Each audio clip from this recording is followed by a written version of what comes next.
Hello, नमस्कार, जय जोहार मेरे सभी छत्तीसगढ़ के साथियों को और अभ्यर्थियों को।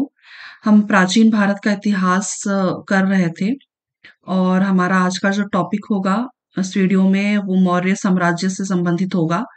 जितने भी पीवाईक्यूज हैं वो सारे हम इस वीडियो में करेंगे। इसके बाद हम मौर्य साम्राज्य के बाद गुप्त वंश देखेंगे, है ना, उससे जितने भी प्रश्न बने हैं। तो चलिए आज का पहला प्रश्न देखते हैं मौर्य साम्राज्य से। पहला सवाल है आज का हमारा, मौर्य सम्राट बिंदुसार निम्नलिखित में से किस धर्म का अनुयायी था? ये उत्तर याद रखिएगा, आजीवक धर्म। ठीक, आजीवक धर्म। ठीक है, एक मिनट। आजीवक धर्म इसका उत्तर याद रखिएगा। अगला प्रश्न देखते हैं।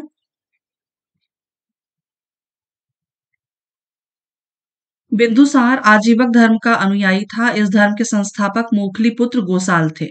ठीक है, ये भी याद रखिएगा। अगला देखते हैं। मौर्य काल में निम्नलिखित में से कौन सा शिक्षा सबसे प्रसिद्ध केंद्र था? इसका उत्तर याद रखिएगा, तक्षशिला। ठीक है, तक्षशिला इसका उत्तर है। अगला प्रश्न करते हैं। मौर्य काल में शिक्षा का सबसे प्रसिद्ध केंद्र तक्षशिला वर्तमान पेशावर में है, जबकि नालंदा विश्वविद्यालय जो है ये गुप्त काल में शिक्षा का प्रसिद्ध केंद्र रहा। ठीक है, अगला देखते हैं। इनमें से कौन मौर्य वंश का अंतिम शासक था? अंतिम शासक मौर्य वंश का बृहद्रथ था। ठीक है, मौर्य वंश का अंतिम शासक बृहद्रथ था, जिसकी हत्या उसके ब्राह्मण सेनापति पुष्यमित्र शुंग ने की थी। कौटिल्य के अर्थशास्त्र के अनुसार मौर्यकालीन न्याय व्यवस्था में निम्नलिखित न्यायालय अस्तित्व में थे। तो ये दो थे, धर्मस्थायी और कंटक शोधन, है ना, ये दोनों थे और ये विशेष न्यायालय थे। ठीक है, ये जो दोनों थे ये विशेष न्यायालय थे। ठीक है, बाकी ये धर्म महामात्र और रज्जुक रज्जुक तो प्रशासनिक प्रभारी था, राजस्व कर वगैरह देखता था रज्जुक। और धर्म महामात्र कौन था? ये अशोक के टाइम पे है ना, धर्म का प्रचार प्रसार के लिए, है ना, धर्म महामात्र हुआ करते थे। ठीक है, तो ये दोनों तो नहीं है, है ना, इसका उत्तर हो जाएगा धर्मस्थयी और कंटक शोधन। ठीक, 2 और 4 इसका सही उत्तर है। अगला प्रश्न देखते हैं। कौटिल्य के अर्थशास्त्र के अनुसार मौर्य काल के समय न्याय व्यवस्था में सर्वोच्च न्यायालय सम्राट हुआ करता था। साथ ही निम्न प्रकार के न्यायालय का प्रावधान था। तो धर्मस्थयी जो थे इसकी तुलना हम अ, आधुनिक दीवानी न्यायालय से कर सकते थे, जहां धर्म से संबंधित विवादों का निपटारा होता था। और कंटक शोधन जो था ये फौजदारी न्यायालय हुआ करता था, जहां आपराधिक प्रकरणों का निपटारा होता था। ठीक है, अगला देखते हैं। निम्नलिखित मौर्य शासक बौद्ध धर्म के अनुयायी थे। कौन कौन थे? अशोक और दशरथ। ठीक है, ये प्रश्न मेरे ख्याल से हमने किया हुआ है ऑलरेडी। अच्छा, इसमें देख लीजिए 2 और 4, है ना, इसका ऑप्शन नंबर डी इसका सही उत्तर होगा। अशोक एवं दशरथ बौद्ध धर्म के अनुयायी थे। अशोक ने आजीवक संप्रदाय के लोगों के लिए बराबर की पहाड़ियों में गुफाएं बनवाई थी। बराबर की पहाड़ियों में गुफाएं बनवाई थी। और चंद्रगुप्त मौर्य ने अपने जीवन के अंतिम दिनों में जैन धर्म को अपनाया। और बिंदुसार जो था वो आजीवक संप्रदाय के अनुयायी थे। ठीक है, अगला प्रश्न देखते हैं।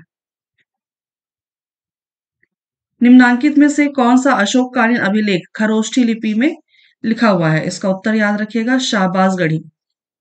शाहबाजगढ़ी इसका सही उत्तर होगा। अगला देखते हैं।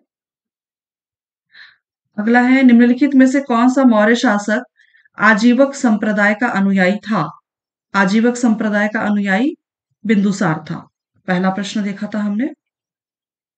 अगला व्याख्या है, मौर्य शासकों में चंद्रगुप्त मौर्य जैन धर्म का और बिंदुसार आजीवक संप्रदाय का और अशोक एवं दशरथ बौद्ध धर्म के अनुयायी थे। परवर्ती मौर्यों में शालीशुक ने बौद्ध एवं संप्रति में ने जैन धर्म अपनाया। तो ये तो आप भले याद मत रखिए, बट ये तीन जो नाम दिख रहे हैं ना, चंद्रगुप्त मौर्य, बिंदुसार, अशोक और दशरथ, है ना, इनके याद रख लीजिएगा। ठीक है, अगला देखते हैं। निम्नलिखित में से कौन सा मौर्य शासक अमित्रघात के नाम से जाना जाता था? तो बिंदुसार को, है ना, अमित्रघात के नाम से जाना जाता था। ठीक है, अगला देखते हैं। बिंदुसार को अमित्रोचेडस या अमित्रघात कहा जाता था। इसके अलावा इसे वायु पुराण में भद्रासार और जैन धर्म में सिंहसेन कहा गया है। ठीक है, मौर्य काल वायु पुराण से संबंधित है ना, ये पता होगा आपको। अगला देखते हैं। मौर्य काल में निम्नलिखित में से किस स्थान पर एक प्रसिद्ध विश्वविद्यालय अस्तित्व में था? मौर्य काल में तक्षशिला था। तक्षशिला से वो चाणक्य ने पढ़ाई करी थी, याद होगा आपको। अगला देखते हैं। मौर्य काल में तक्षशिला, वर्तमान में पेशावर में एक प्रसिद्ध विश्वविद्यालय था। वहीं नालंदा विश्वविद्यालय की स्थापना गुप्त शासक कुमार गुप्त एवं वल्लभी विश्वविद्यालय की स्थापना पाल नरेश धर्मपाल ने की थी। ठीक है, अगला देखते हैं।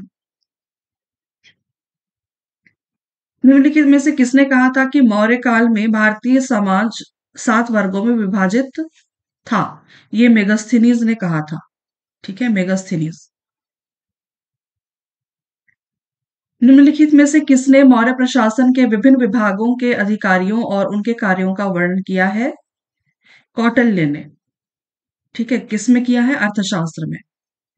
ठीक है, अगला देखते हैं।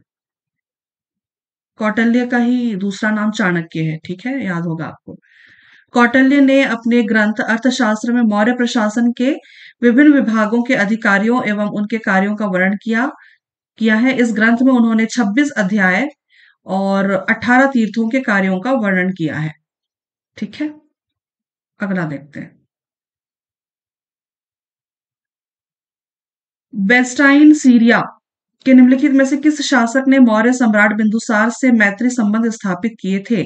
तो इसका उत्तर याद रखिए, एंटियोकस प्रथम। ठीक है, एंटियोकस प्रथम इसका सही उत्तर होगा। अगला, मौर्य सम्राट बिंदुसार ने सीरिया के शासक एंटियोकस प्रथम से मित्रता कर सूखी अंजीर, मदिरा और दार्शनिक मांगे थे। ठीक है, अगला प्रश्न देखते हैं। मौर्य वंश का अंतिम शासक निम्नलिखित में से कौन था जिसकी हत्या पुष्यमित्र शुंग ने की थी? तो इसका उत्तर हो जाएगा बृहद्रथ। ठीक है, अंतिम शासक वही थे जिसकी हत्या पुष्यमित्र शुंग ने की थी। 185 ईसा पूर्व में मौर्य वंश के अंतिम शासक बृहद्रथ की हत्या उसके ब्राह्मण सेनापति पुष्यमित्र शुंग ने की थी। वह शुंग वंश की स्थापना की थी। ठीक है, अगला देखते हैं। अशोक महान निम्नलिखित में से किस प्राचीन राजवंश से संबंधित था? मौर्य वंश से संबंधित था। अगला, चंद्रगुप्त मौर्य का संघर्ष नंद वंश के किस शासक से हुआ था? घनानंद से हुआ था। आपने सीरियल वगैरह भी बहुत देखे होंगे इसके। ठीक है, चंद्रगुप्त मौर्य। अगला, चंद्रगुप्त मौर्य ने नंद शासक घनानंद को पराजित कर मौर्य वंश की नींव रखी थी। ये सारी स्टोरीज आपको पता ही होंगे जी, है ना। वन लाइनर फैक्ट्स है, इसमें ज्यादा टाइम नहीं देंगे। ठीक, अगला प्रश्न है। निम्नलिखित में से किस युद्ध के पश्चात अशोक ने बौद्ध धर्म में धर्म परिवर्तन किया? ये भी पता ही होगा आपको। इसका उत्तर हो जाएगा कलिंग युद्ध। ठीक, अगला प्रश्न देखते हैं।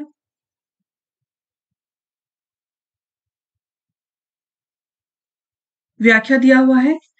कलिंग युद्ध 261 ईसा पूर्व हुआ था।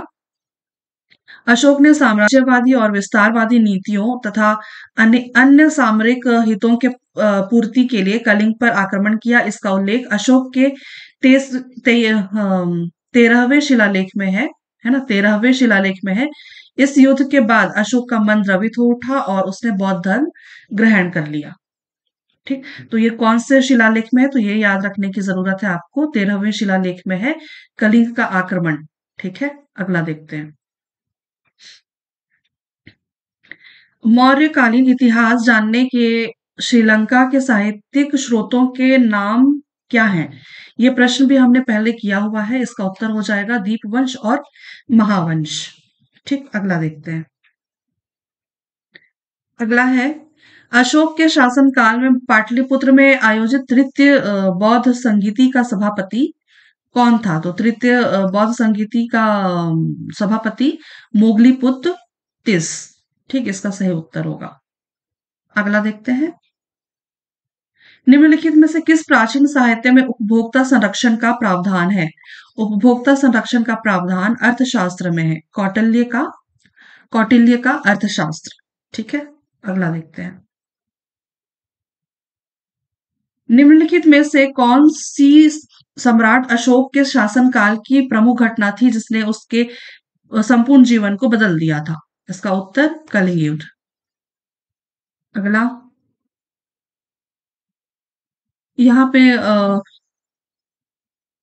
ये दिया हुआ है, क्या नाम, कुछ सूची 1 और सूची 2 दिए हुए हैं, है ना। ये श्रेणियों को क्या कहा जाता है, काशापन को क्या कहा जाता है ना, ये उनके, है ना, किस नाम से बुलाया, क्या कहा जाता था उसके बारे में दिया हुआ है। चलिए एक बार हम मिलान करते हैं। ठीक है, तो जो श्रेणियां हैं, है ना, वो श्रेणियां हम कहते थे व्यापारी संघ को। ठीक है, व्यापारी संघ को श्रेणियां कहते थे मौर्य काल में। काशार्पण होता था सिक्का। ठीक है, काशार्पण होता था सिक्का, और पैठन होता था बाजार। पैठन दरअसल एक जगह का नाम था जहां पे व्यापारिक, एक तरह से व्यापारिक केंद्र था वो। ठीक है ना, बाजार हुआ करता था। और कल्याण भी एक बंदरगाह था। कल्याण, है ना, बंदरगाह था, और वहां वो भी एक व्यापारिक केंद्र था। ठीक है, तो इसका उत्तर क्या होगा?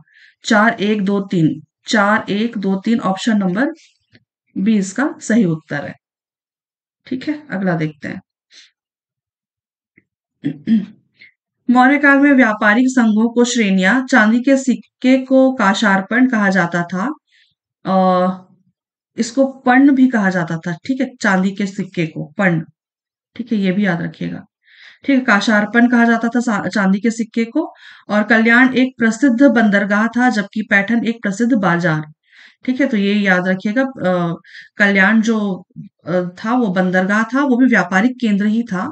स्वाभाविक सी बात है कि बंदरगाह है तो, है ना, जो विदेशी व्यापारी थे वो, है ना, इसी बंदरगाह के थ्रू ही आना जाना करते रहे होंगे ना। और पैठन भी एक प्रसिद्ध बाजार था। ठीक, अगला देखते हैं,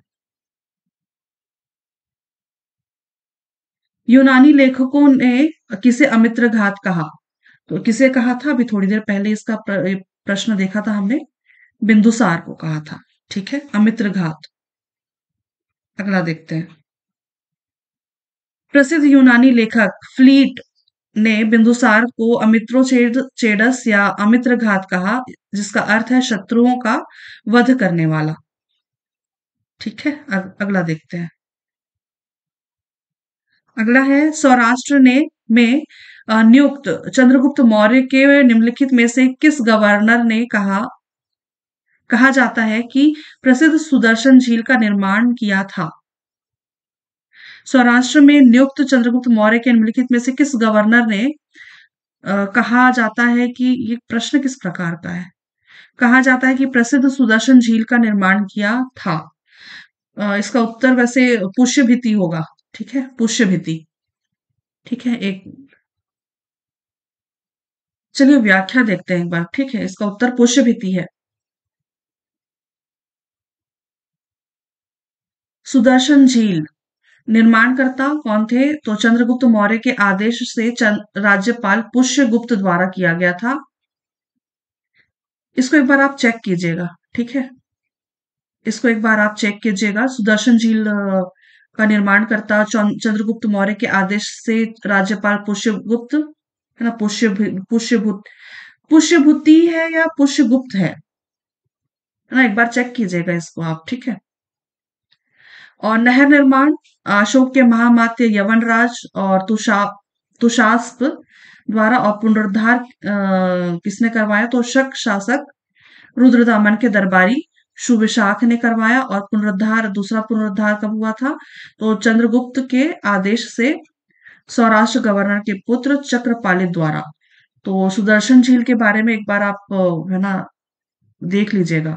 थोड़ा सा मुझे इसके लिए डाउटफुल हो रहा है ना, चंद्रगुप्त मौर्य के आदेश से राज्यपाल पुष्यभूति या पुष्यगुप्त?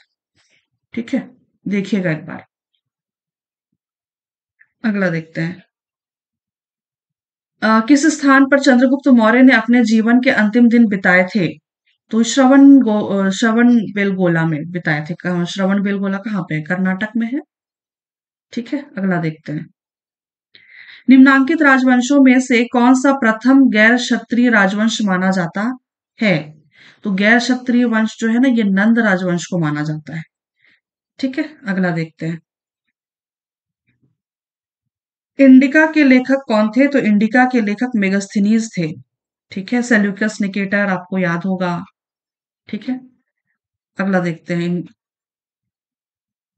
मेगस्थनीज सेल्यूकस निकेटर का राजदूत था, जो कि 305 ईस्वी में चंद्रगुप्त के दरबार में आया था। इसकी रचना थी इंडिका, जिसमें 7 जातियों का वर्णन है, जबकि कौटिल्य के अर्थशास्त्र में मौर्य युगीन शासन की जानकारी मिलती है। ठीक है, तो ये वाला पॉइंट आप याद रखिएगा। ठीक है, अगला देखते हैं। किस मौर्य सम्राट ने जैन भिक्षु बनने के पश्चात सिंहासन त्याग दिया था? इसका उत्तर चंद्रगुप्त मौर्य। फिर उन्होंने कहाँ पे, है ना, आखिरी टाइम पे श्रवण बेलगोला में, है ना, वो संलेखना विधि के द्वारा अपना प्राण त्याग दिए थे। अगला व्याख्या है। मौर्य सम्राट चंद्रगुप्त ने अंतिम समय में 298 ईसा पूर्व में भद्रबाहु के सानिध्य में, ठीक है, भद्रबाहु के सानिध्य में जैन धर्म को अपनाया तथा राजपाट का त्याग कर श्रवण बेलगोला में संलेखना पद्धति द्वारा अपने प्राण त्याग दिए। अगला देखते हैं। निम्नलिखित में से किसने कहा था कि मौर्य काल में भारतीय समाज 7 वर्गों में विभाजित था? ये प्रश्न भी हमने ऑलरेडी देखा अभी थोड़ी देर पहले, मेगास्थनीज। ठीक है, अगला देखते हैं।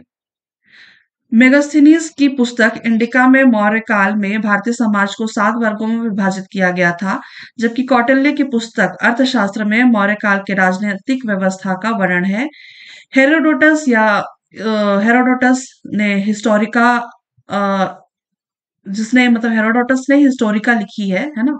हिस्टोरिका एक उनकी रचना है ना? इसे इतिहास का जनक कहा जाता है। ठीक है, हेरोडोटस जो थे वो इतिहास के जनक थे और उन्होंने हेरोडोटस नामक किताब की रचना की थी, हिस्टोरिका। ठीक है, अगला देखते हैं। निम्नलिखित में से कौन सा शहर मौर्य साम्राज्य की राजधानी थी? तो मौर्य साम्राज्य की राजधानी थी पाटलिपुत्र। अगला देखते हैं। सम्राट अशोक ने बौद्ध धर्म के प्रचार प्रसार के लिए श्रीलंका किसे भेजा था? उन्होंने अशोक ने अपने पुत्र महेंद्र को और अपनी पुत्री संघमित्रा को श्रीलंका भेजा था। अगला, मौर्य वंश सम्राट अशोक ने बौद्ध धर्म के प्रचार के लिए अपने पुत्र महेंद्र और पुत्री संघमित्रा को श्रीलंका भेजा। ठीक, अगला देखते हैं। चंद्रगुप्त मौर्य का प्रधानमंत्री कौन था? तो चाणक्य था। ठीक है, अगला देखते हैं। भारत का राष्ट्रीय प्रतीक जो कि सारनाथ से मिला, जिसमें शेर की आकृति है, किसके द्वारा बनवाया गया था? इसका उत्तर याद रखिएगा, अशोक के द्वारा बनवाया गया था। ठीक है, अगला देखते हैं। सारनाथ स्तंभ का निर्माण 250 ईसा पूर्व में सम्राट अशोक के द्वारा करवाया गया था। इसके शीर्ष भाग में कमल फूल के ऊपर गोलाकार आकार में घोड़ा, बैल, हाथी और सिंह के चित्र अंकित हैं। ठीक है, अगला देखते हैं। अगला है, प्रथम भारतीय साम्राज्य स्थापित किया गया था। तो प्रथम भारतीय साम्राज्य स्थापित किया गया था चंद्रगुप्त मौर्य के द्वारा। ठीक है, अगला प्रश्न करते हैं। यहाँ पे व्याख्या दिया हुआ है, चलिए देखते हैं एक बार। भारतीय इतिहास का ऐसा सम्राट, प्रथम सम्राट चंद्रगुप्त मौर्य है, जिसने सर्वप्रथम भारत को एकता के सूत्र में बांधने का प्रयास किया और भारत की सीमा को अफगानिस्तान तक ले गया और संपूर्ण भारत को राजनैतिक रूप से एकबद्ध किया। ठीक है, अगला प्रश्न देखते हैं।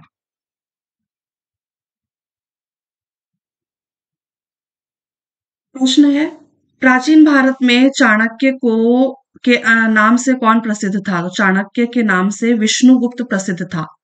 ठीक है, देखिए इसका वास्तव में चाणक्य को 3 नामों से जाना जाता है। एक तो विष्णुगुप्त हो गया था, है ना? एक तो कौटिल्य नाम हो गया। चाणक्य, कौटिल्य और विष्णुगुप्त, है ना? 3 नामों से इनको जाना जाता है, कौटिल्य, ठीक है?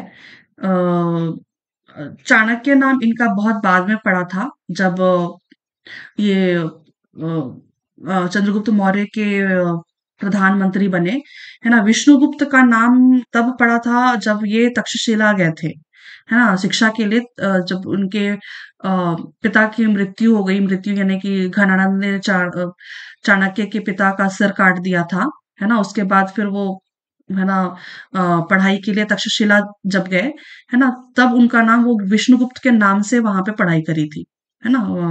तक्षशिला में। ठीक है, तो विष्णुगुप्त के नाम से चाणक्य प्रसिद्ध हुए हैं। ठीक है, और इनका बचपन का नाम कौटिल्य था। अगला देखते हैं। अशोक के शिलालेखों में इनमें से किस भाषा का उपयोग नहीं हुआ है? तो किसका नहीं हुआ है? तो याद रखिएगा, पाली भाषा का। ठीक है, क्योंकि ब्रह्मी, खरोष्ठी, अरमाइक और ग्रीक, ये तीनों भाषा में अशोक के शिलालेख मिलते हैं। ठीक है, अगला देखते हैं।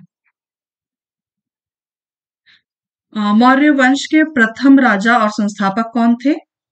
तो चंद्रगुप्त मौर्य। ठीक है, अगला देखते हैं। अगला है, अशोक के स्तंभ लेख लिखे गए हैं। अशोक के स्तंभ लेख ब्रह्मी लिपि में भी लिखे गए हैं, खरोष्ठी में भी, अरमाइक में भी और यूनानी में भी लिखे गए हैं। तो इसका उत्तर हो जाएगा ऑप्शन नंबर डी। अगला देखते हैं।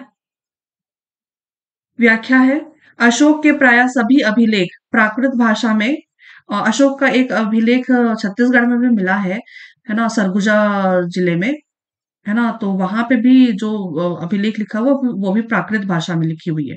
ठीक है, तथा ब्रह्मी लिपि में लिखे गए हैं, परंतु शाहबाजगढ़ी तथा मानसेहरा अभिलेख की लिपि खरोष्ठी है, जबकि तक्षशिला तथा लद्देमान से प्राप्त अभिलेख अरमाइक लिपि में लिखे गए हैं, और कंधार के पास सारेकुना नामक स्थान से प्राप्त अभिलेख यूनानी तथा अरमाइक लिपि में लिखे गए हैं। ठीक है, ये कंधार नहीं है, गांधार है। ठीक है, अगला देखते हैं। मौर्य काल में निम्नलिखित में से किस स्थान में शिक्षा का प्रसिद्ध केंद्र विद्यमान था? तो याद रखिएगा, तक्षशिला। ऐसे प्रश्न भी हमने किए हुए हैं अभी। ठीक है, अगला देखते हैं। तक्षशिला गांधार महाजनपद की राजधानी और शिक्षा का प्रमुख केंद्र था। यहाँ का विश्वविद्यालय विश्व के प्राचीनतम विश्वविद्यालयों में शामिल है। यह हिंदू एवं बौद्ध दोनों के लिए महत्व का केंद्र था। ठीक है, तक्षशिला। अगला देखते हैं। निम्नलिखित में से किस स्थान में चंद्रगुप्त मौर्य ने अपने अंतिम दिन बिताए थे? श्रवण बेलगोला। अगला देखते हैं। व्याख्या दिया हुआ है, श्रवण बेलगोला कर्नाटक में एक क्षेत्र है। इतिहासकारों के अनुसार चंद्रगुप्त मौर्य के काल में भीषण अकाल पड़ा था, जिससे शुद्ध होकर वो अपने जैन गुरु भद्रबाहु के साथ श्रवण बेलगोला आ गए और संलेखना विधि के द्वारा अपना शरीर त्याग दिया। ठीक, अगला देखते हैं। निम्नलिखित में से कौन सा सही मिलान नहीं है? ठीक है, सही मिलान नहीं है, देखते हैं। कलिंग ही मुझे सही मिलान नहीं दिख रहा है, बाकी उत्तरापथ तो तक्षशिला है, दक्षिणापथ सुवर्णगिरी है, अवंती रथ उज्जैन, ये भी सही है। ये महाजनपद काल, महाजनपद के वो नाम दिख रहे हैं आपको, है ना?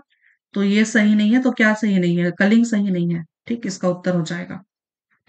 अगला देखते हैं। निम्नलिखित में से कौन से शिलालेख में अशोक ने स्वयं को अशोक राजा संबोधित किया है?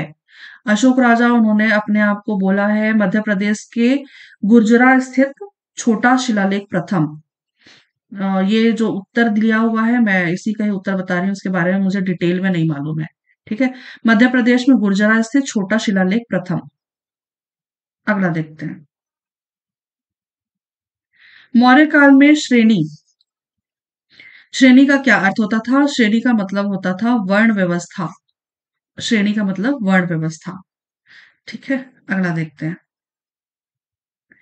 निम्नलिखित में से कौन सा सिद्धांत अशोक के धम्म दर्शन में मौजूद नहीं था? पाप का भय। बाकी ये तीनों तो थे।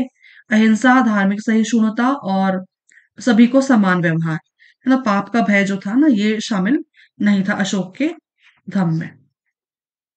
अगला देखते हैं। बिंदुसार ने अशोक को कहाँ का गवर्नर बनाया था? तो याद रखिएगा, उज्जैन। ठीक है, उज्जैन। उज्जैन और एक जगह था। उज्जैन के अलावा और एक जगह था, मुझे याद नहीं है। बट ये इसका उत्तर हो जाएगा उज्जैन। ठीक है, अगला देखते हैं। भारत में पहले साम्राज्य की स्थापना किस शासक के द्वारा की गई थी? चंद्रगुप्त मौर्य। कितनी बार रिपीट हुआ है ये प्रश्न? अगला देखते हैं। बिंदुसार के शासनकाल में अशोक ने अवंती महाजनपद जीतकर मौर्य साम्राज्य मिला लिया था। इसका उल्लेख किस ग्रंथ में मिलता है? तो ये आप याद रखिए, बुद्ध घोष की समंत पासादिका। ठीक है, बुद्ध घोष की समंत पासादिका में इसका वर्णन मिलता है। ठीक है, अगला देखते हैं। बुद्ध घोष की समंत पासादिका बिंदुसार के शासनकाल में अशोक अवंती का गवर्नर था। अवंती यानी कि उज्जैन। ठीक है, उज्जैन। अवंती यानी कि उज्जैन। अवंती का गवर्नर था। अवंती एक महाजनपद था। ठीक है, अगला देखते हैं। अगला प्रश्न है, विश्व प्रसिद्ध पर्यटन स्थल सांची का प्राचीन नाम क्या है? काकनाम। ठीक है, काकनाम इसका प्राचीन नाम है। ठीक है, ये वैसे एमपीपीएससी का प्रश्न है, तो ठीक है, फिर भी याद रखिए, क्या पता। स्थान विदिशा, रायसेन जिला, संबोधन, चौथी सदी के आसपास इसका नाम काकनाम पड़ा था। और स्तूप यहाँ पे है। यहाँ पे कुल 3 स्तूप बनाया गया है। ठीक है, अगला देखते हैं। मौर्य साम्राज्य के पेशावर के निकट उत्तर पश्चिम भाग में अशोक के शिलालेख थे। तो उत्तर पश्चिम बोला गया है ना, तो भारत जैसे हम देखते हैं तो भारत का उत्तर पश्चिम, तो उस तरफ जो लिखी लिपि होती थी वो खरोष्टी लिपि हुआ करती थी। ठीक है, पश्चिम उत्तर साइड में जो लिपि थी वो खरोष्टी लिपि थी। ठीक, अगला देखते हैं। अगला है, निम्नलिखित में से किस उभारदार मूर्ति शिल्प रिलीफ स्कल्पचर शिलालेख में अशोक के प्रस्तर रूप चित्र के साथ रानियों अशोक यानी कि राजा अशोक उल्लिखित है? इसका उत्तर याद रखिएगा, कंगनहल्ली। ठीक है, ये प्रश्न भी ना, ये यूपीएससी प्री 2019 का प्रश्न है। आप ये इसका उत्तर याद रख लीजिए, बाकी इसके बारे में बहुत ज्यादा डिटेल मुझे नहीं मालूम है। ठीक है, एक बार वापस से पढ़ लीजिए, है ना? किस उभारदार मूर्ति शिल्प यानी कि रिलीफ स्कल्पचर, है ना, शिलालेख में अशोक के प्रस्तर रूप चित्र के साथ राणियों अशोक यानी कि राजा अशोक उल्लिखित है? तो कंगनहल्ली। ठीक, अगला देखते हैं। कंगनहल्ली के बारे में बताया गया है, यह कर्नाटक के गुलबर्गा जिले में स्थित बौद्ध स्तूप है। ठीक है, इसमें राणियों अशोक लिखा हुआ है, यानी कि राजा अशोक लिखा हुआ है। कंगनहल्ली कर्नाटक के पास गुलबर्गा जिले में स्थित बौद्ध स्तूप है। इसमें राणियों अशोक लिखा हुआ है। ठीक है, अगला देखते हैं। अगला है, निम्नलिखित में से किस शासक ने अपनी प्रजा को इस अभिलेख के माध्यम से परामर्श दिया? ये भी सीजीपी यूपीएससी प्री 2020 का प्रश्न। ठीक है, क्या लिखा हुआ है? कोई भी व्यक्ति जो अपने संप्रदाय को महिमा मंडित करने की दृष्टि से अपने धार्मिक संप्रदाय की प्रशंसा करता है या अपने संप्रदाय के प्रति अत्यधिक भक्ति के कारण अन्य संप्रदायों की निंदा करता है, वह अपितु अपने संप्रदाय को गंभीर रूप से हानि पहुंचाता है। तो ये परामर्श किसने दिया था अपने प्रजा को?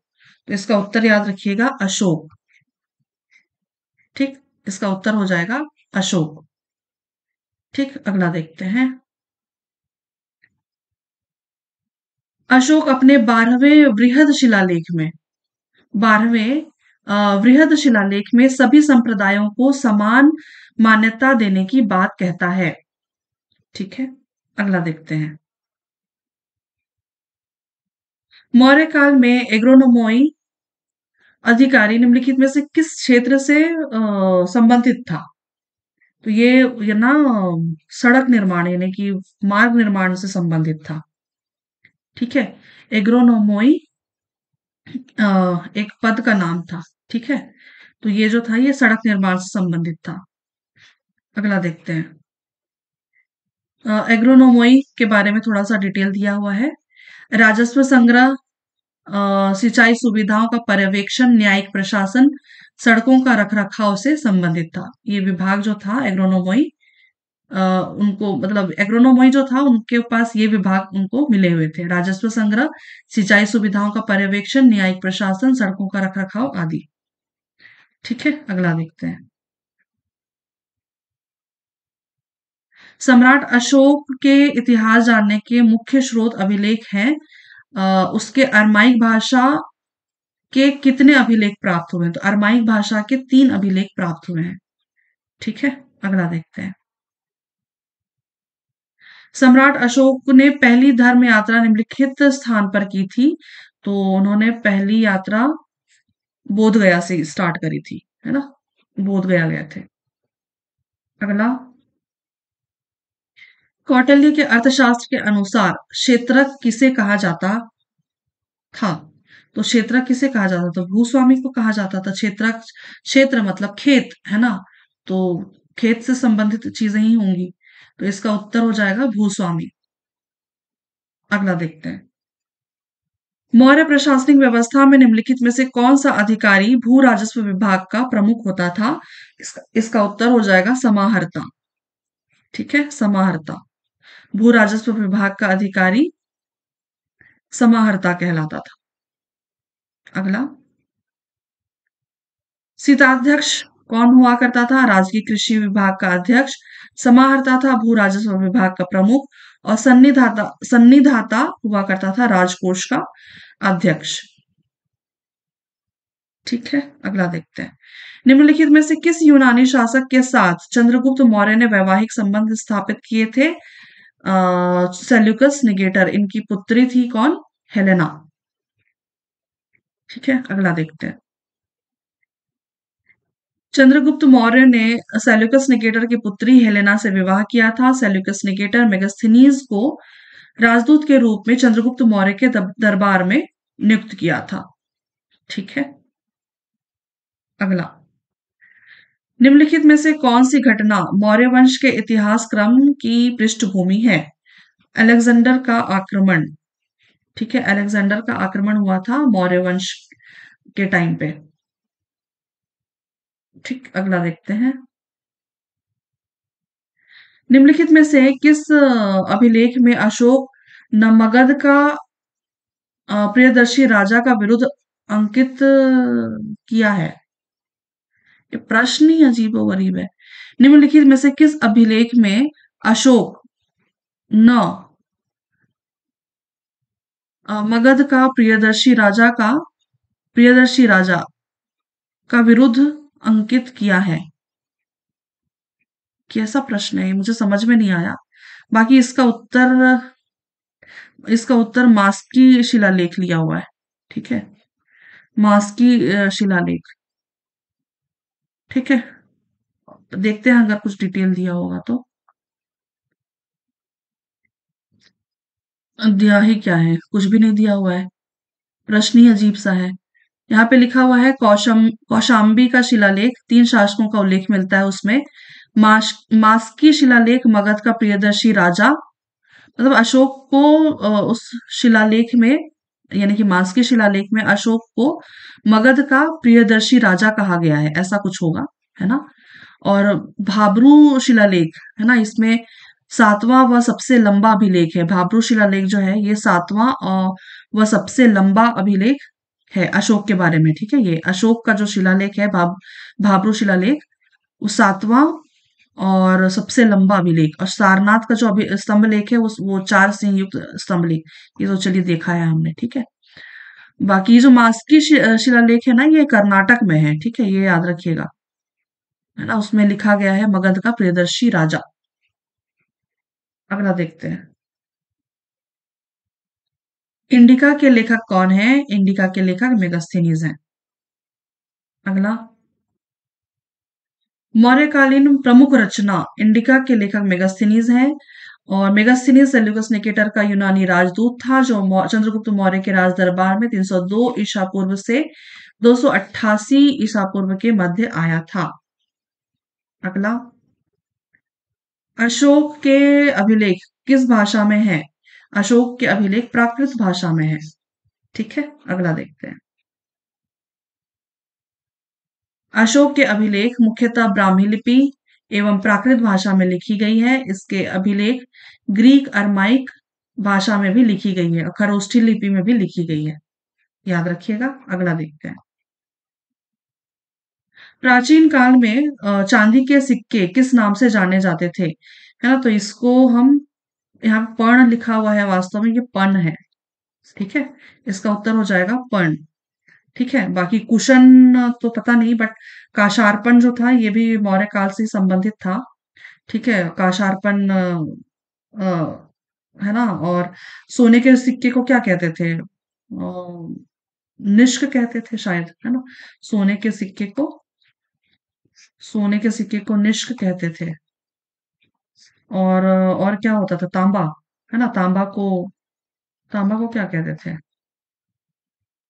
माशक, माशक कहते थे शायद, है ना। तांबा को शायद माशक कहते थे, बट सोना को तो निष्क कहते थे, है ना। बाकी चांदी के सिक्के को पर्ण, है ना। और कहीं कहीं पे ना इसका उत्तर ये भी लिया हुआ है, काशार्पण। ठीक है, तो काशार्पण, काशार्पण तो मेरे ख्याल से कांसे का होना चाहिए था मेरे ख्याल से, बट इसका उत्तर मेरे ख्याल से इसका उत्तर है पर्ण। ठीक है, अगला देखते हैं। अगला है सातवाहन वंश से ये मौर्योत्तर काल स्टार्ट हो जाता है। इसमें से बहुत ज्यादा ज्यादा प्रश्न नहीं है, बट फिर भी कुछ कुछ जहां जो पूछे गए हैं ना उनको मैंने ऐड कर दिया है। ठीक है, सातवाहन वंश में से भी एक प्रश्न था। चलिए देख लेते हैं। निम्नलिखित में से कौन सा शासक वर्ण व्यवस्था का रक्षक कहा जाता है? इसका उत्तर हो जाएगा गौतमीपुत्र सातकर्णी। आपको अगर पढ़ना है सातवाहन वंश ना, तो गौतमीपुत्र सातकर्णी के बारे में पढ़िएगा। ठीक है, और है ना, ये थोड़े प्रसिद्ध हैं, है ना, तो इसके बारे में याद रखिएगा। गौतमीपुत्र सातकर्णी। अगला देखते हैं। सातवाहन वंश का प्रथम प्रतापी शासक सातकर्णी प्रथम था। सातवाहन वाहन शासक वैदिक धर्म में आस्था रखते थे और वर्ण व्यवस्था के संरक्षक थे। ठीक है, अगला देखते हैं। अगला है खारवेल की जानकारी। खारवेल की जानकारी का प्रमुख स्रोत, है ना। खारवेल कौन से वंश से था? है ना, खारवेल याद रखिएगा, शक वंश। ठीक है, खारवेल शक वंश। तो वो मैंने यहाँ पे वो, है ना, टाइटल को नहीं लिखा मैंने। ठीक है, बट ये जो याद रखिएगा, खारवेल जो है ये शक वंश से था। खारवेल की जानकारी का प्रमुख स्रोत क्या है? तो याद रखिएगा हाथी गुम्फा अभिलेख, उड़ीसा में है ना। ठीक है, अगला देखते हैं। चेदी वंश का प्रसिद्ध शासक खारवेल किस स्थान का राजा था? खारवेल जी चेदी वंश का था। ठीक है, याद रखिएगा। मुझसे भी गड़बड़ी हो गई है ना। खारवेल जो था वो चेदी वंश का था। ये प्रश्न में ही लिखा हुआ है, देखते हैं। चेदी वंश का प्रसिद्ध शासक खारवेल किस स्थान का राजा था? तो कलिंग का राजा था। ठीक है, कलिंग का राजा था। अगला देखते हैं। अगला है, निम्न में से कौन सी कुषाण साम्राज्य की राजधानी थी? कुषाण साम्राज्य की राजधानी कौन सी थी? मथुरा। इसका उत्तर हो जाएगा मथुरा। ठीक है, कुषाण साम्राज्य की राजधानी मथुरा थी। अगला देखते हैं। अगला ये विविध वाले प्रश्न है, ये थोड़े सा ना मुझे टफ लगे। चलिए देखते हैं, फिर भी देखते हैं। पहला प्रश्न जो है इसमें विविध से, प्राचीन काल में निम्नलिखित में से किस पार्थियन राजा के शासन काल में सेंट थॉमस भारत आया था? तो इसका उत्तर है गोंडोफर्निस। ठीक है, अगला देखते हैं। मौर्योत्तर काल में पहला वंश के आक्रमणकारी गोंडोफर्निस के समय सेंट थॉमस भारत आए और मद्रास के निकट इनकी हत्या कर दी गई। मौर्योत्तर काल ये जो गोंडोफार्नेस ये वास्तव में सेंट थॉमस जो आए थे ये केरल की तरफ आए थे। ठीक है, केरल की साइड में आए थे। ठीक है, बाकी है ना ये जो डिटेल है वो थोड़ा आप ध्यान में रख लीजिए। अगला, निम्नलिखित में से कौन सी कृति किसी विधवा के पुनर्विवाह को प्रतिबंधित करती है? ये याद रखिएगा, मनुस्मृति। ठीक है, मनुस्मृति जो है ये विधवा के पुनर्विवाह को प्रतिबंधित करती है। अगला, अर्थशास्त्र। अर्थशास्त्र के बारे में कुछ डिटेल्स हैं, यहाँ पे कुछ डिटेल्स दिए हुए हैं, चलिए देखते हैं एक बार। मौर्य काल के प्रशासन का वर्णन है। अष्टाध्यायी पाणिनि द्वारा रचित, जिसमें कश्मीर का वर्णन है, और साथ ही यह एक प्रथम व्याकरण ग्रंथ है ना, ये पता होगा आपको। और मनुस्मृति जो है ये हिंदू धर्म का विधि ग्रंथ है, जिसमें विधवा पुनर्विवाह प्रतिबंधित है। बहुत सारी चीजें हैं मनुस्मृति में जो डिबेट लायक है, टाइप है ना। हर बहुत सारी चीजों की आलोचना करता है ये मनुस्मृति। ठीक है, याज्ञवल्क्य स्मृति जो है ये गुप्त वंश, गुप्त काल में सर्वप्रथम कायस्थों या लाला का उल्लेख है ना याज्ञवल्क्य स्मृति में किया गया है, जबकि एक जाति के रूप में सबसे पहले कात्यायन स्मृति में कहा गया है ना। तो कात्यायन को भी याद रखिएगा। बाकी इससे उतने प्रश्न तो नहीं बनते हैं, बाकी मनुस्मृति से बन जाते हैं, अष्टाध्यायी से बन जाते हैं, और अर्थशास्त्र से।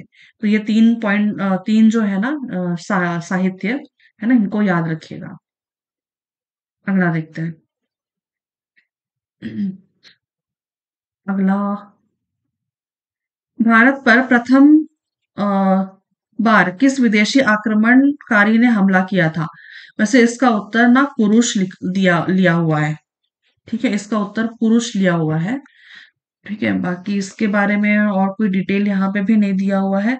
बाकी जहां तक मुझे लग रहा है ना, पुरुष के बारे में मैंने तो नहीं पढ़ा है, बट सिकंदर के बारे में पढ़ा जरूर है ना। सिकंदर, इसका मेरे ख्याल से इसका उत्तर सिकंदर होना चाहिए, बट उत्तर यहाँ पे पुरुष लिया हुआ है।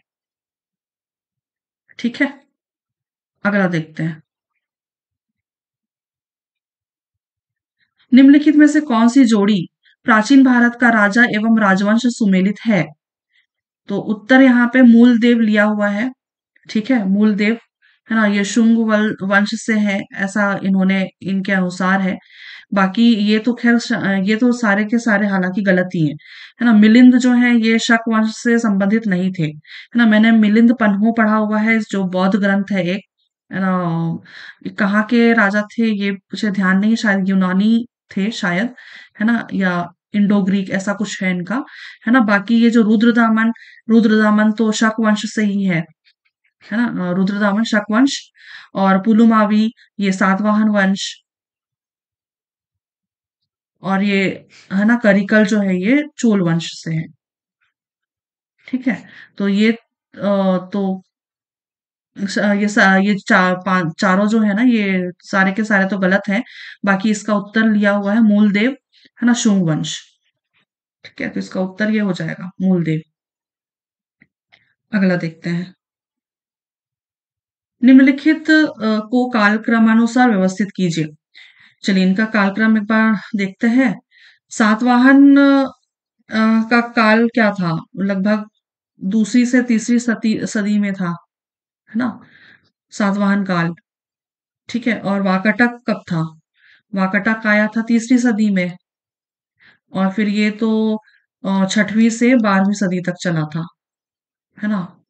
तो यही हो जाएगा इसका क्रम तो, सातवाहन, वाकाटक और चालुक्य। ये सदी अगर नहीं भी याद होगा बट आपको क्रम याद होगा ना, तो भी आप इसको बना सकते हैं। सातवाहन, वाकाटक, फिर चालुक्य।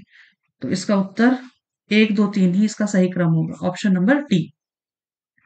अगला देखते हैं। सातवाहन, इसकी स्थापना प्रथम शताब्दी में हुई थी।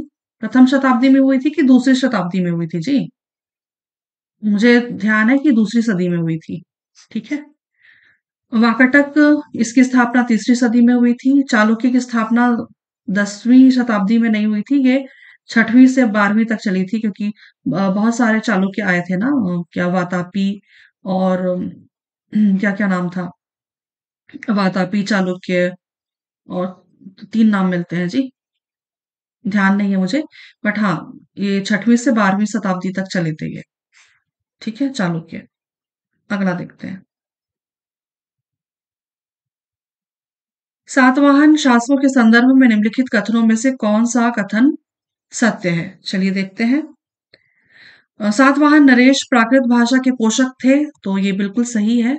और सातवाहन काल में कला के लोक पक्ष को अधिक प्रोत्साहन मिला, तो ये भी सही है। दोनों सही है, एक और दो, है ना, दोनों सही है। सातवाहन काल में कला काफी प्रसिद्ध हुआ करते थे ना, बहुत सारे ये मोस्टली बौद्ध धर्म और जैन धर्म। बौद्ध धर्म के बहुत सारे स्तूप आपको मिलेंगे, है ना। अमरावती का, है ना, अमरावती का मूर्ति कला बहुत प्रसिद्ध है। नागार्जुन कोंडा का स्तूप, अजंता एलोरा, बहुत सारी चीजें हैं सातवाहन काल में, है ना, बहुत प्रसिद्ध है। प्रसिद्धि मिली है कला के क्षेत्र में। ठीक है, तो इसका उत्तर हो जाएगा एक और दो दोनों। ठीक है, अगला देखते हैं। भाषा। भाषा सातवाहन काल, सातवाहन शासक संस्कृत व प्राकृत भाषा के पोषक थे। इस वंश के 17वें शासक हाल ने प्राकृत भाषा में गाथा सप्तषी नामक श्रृंगार रस प्रधान नामक ग्रंथ की रचना की थी। मूर्तिकला में सातवाहन काल में अमरावती मूर्तिकला का विकास हुआ, जिसका संबंध बौद्ध धर्म से है। ठीक है, अगला प्रश्न देखते हैं।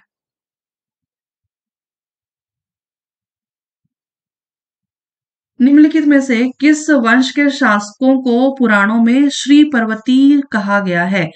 तो श्री पर्वती कहा गया है इक्ष्वाकु को। ठीक है, इक्ष्वाकु वंश को श्री पर्वती कहा गया है। ठीक है, अगला देखते हैं। इक्ष्वाकु वंश के शासकों को पुराणों में आंध्रभृत्य और श्री पर्वती कहा गया है।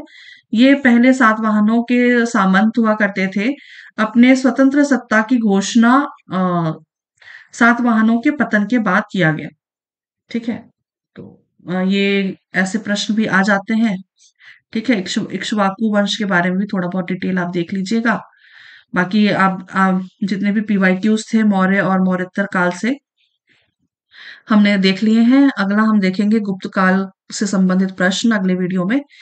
ठीक है, तब तक के लिए आप सभी को एग्जाम की हार्दिक शुभकामनाएं। धन्यवाद, शुक्रिया और आभार।